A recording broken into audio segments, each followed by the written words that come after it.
Hello everyone, আজি আমি আহিলো ঋষিকেশ আৰু এই শিৱ মূৰ্তিটো আপোনালোকৰ মনত আছে নে ক'ত দেখিছিলে ইয়েছ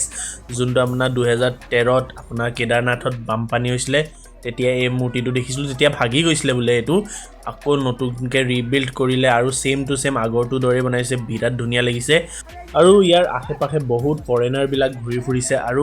ফৰেনাৰ বিলাকে মেডিটেশ্যন কৰি আছে এইবিলাক দেখিব পাৰিছে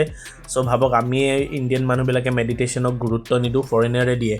তাৰপিছত এই গছজোপাত আপুনি দেখিব পাৰিছে এটা এংগলত চালে ভগৱান আপোনাৰ গণেশৰ যোনটো মুখখন দেখা পায় আৰু এই আপোনাৰ নৱগ্ৰহ মূৰ্তিকেইটা আছে তাৰ পিছত আমি চালো এটা কি বুলি কয় এটোক আপোনাৰ দশাৱতাৰ যোনটো ভগৱানে লৈছিলে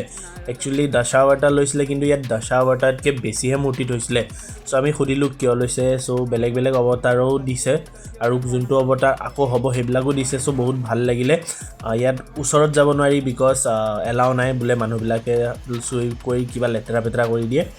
বাট ওভাৰঅলি ক'লে আপোনালোকে ঋষিকেশ আহিলে আপোনাৰ গীতা যোনটো আশ্ৰম হৈছে তাৰ আশে-পাশে অলপ ঘূৰিব বহুত ধুনীয়া জেগা